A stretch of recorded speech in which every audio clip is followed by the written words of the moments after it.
Aqsamallahu bihi li'annahu mustamilun 'alal 'ajib li'annahu yahsulu fi as-sarra wadh-dharra was-sihah was-saqam wal-ghina wal-faqr bal fihi ma huwa a'jab min kulli 'ajibin. Kenapa Allah Subhanahu wa taala bersumpah demi waktu, demi masa? Karena masa atau waktu ini mustamilun 'alal 'ajib, menyimpan banyak sesuatu yang menakjubkan. Jadi sejarah ini akan mengisi hidup kita.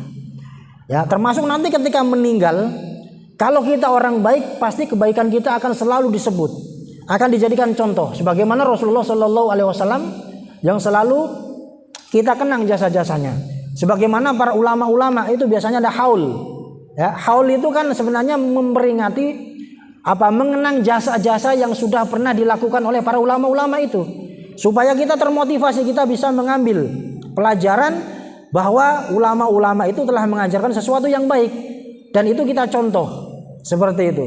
Jadi haul itu sebenarnya tujuannya untuk itu. Selain tentunya kalau orang tua kita, saudara kita biasanya untuk mendoakan supaya kita nggak lupa, selalu ingat kematian.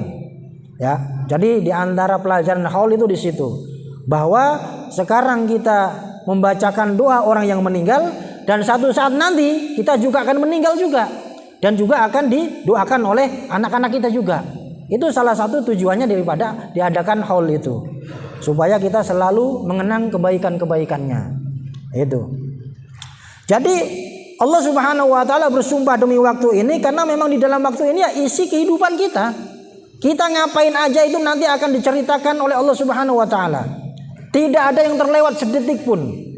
Detik demi detik akan kita saksikan apa yang telah kita lakukan di dunia nanti, ketika di akhirat.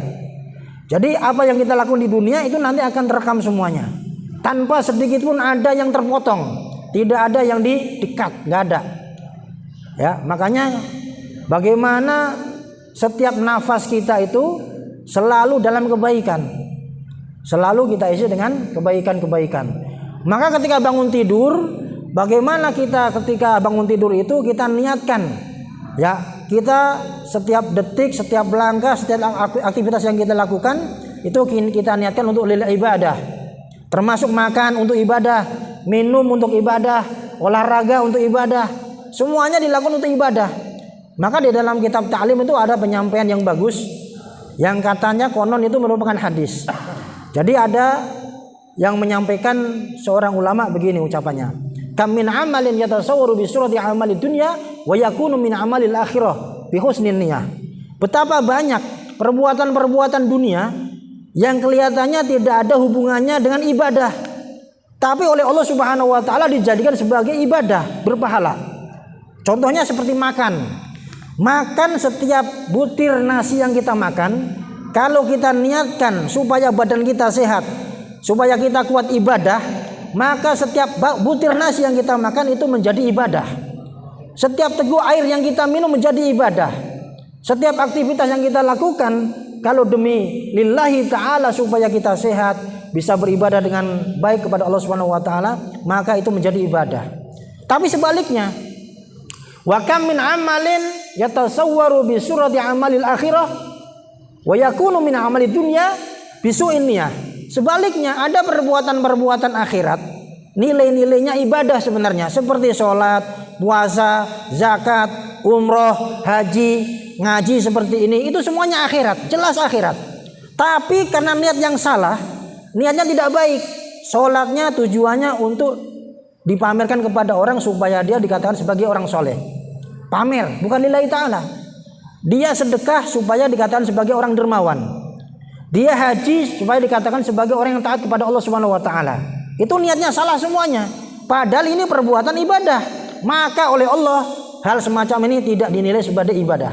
Tidak ada apa-apanya di hadapan Allah Subhanahu wa taala. Sia-sia begitu saja. Ya, itulah pentingnya niat. Bagaimana setiap yang kita lakukan itu kita niatkan lillahi ta'ala. Kita untuk lil ibadah, untuk beribadah kepada Allah Subhanahu wa taala. Jadi setiap makan, minum, bahkan setiap tidur juga. Tuh tidur nanti kita malam tidur kita niatkan supaya istirahat badan kita, supaya nanti bisa bangun tahajud, bisa sholat subuh berjamaah, maka setiap detik tidur kita itu berpahala ibadah.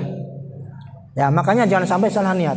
Maka di dalam setiap ibadah dalam fikih itu rukun yang nomor 1 itu niat. Niat dipasang bagaimana niat kita ini benar. Termasuk kita datang ke sini itu niatnya untuk apa? Thalabul ilmi afdhal min sholatin nafli. Belajar itu lebih utama daripada kita mengerjakan sholat sunnah. Nah, itu kata Imam Syafi'i. Jadi waktu ini bagaimana kita isi dengan sejarah-sejarah yang baik. Kita isi dengan ibadah-ibadah, kita isi dengan hal-hal yang bermanfaat. Supaya nanti ketika kita diwafatkan oleh Allah, dibangkitkan kembali, maka kita lihat dan kita senang terhadap apa yang kita lakukan ketika di dunia ini. Ya. Jadi maka dikatakan di sini mustamilun alal ajib. Jadi waktu itu isinya luar biasa. Banyak hal-hal disampaikan di sini. Fisarra, ada yang kebahagiaan di dalamnya. Wadharra, ada sesuatu yang bikin kita susah. Ada sihah, ada sehat. Ada sakom, ada sakit. Itu sejarah semuanya. Wal ghina, ada kaya, al faqr, ada miskin. Ya, kadang kaya, kadang miskin, kadang sakit, kadang sehat. Tapi manusia itu banyak sehatnya sebenarnya. Coba bayangkan kita selama setahun ini banyak sakitnya apa banyak sehatnya? Kayaknya banyak sehatnya, Pak.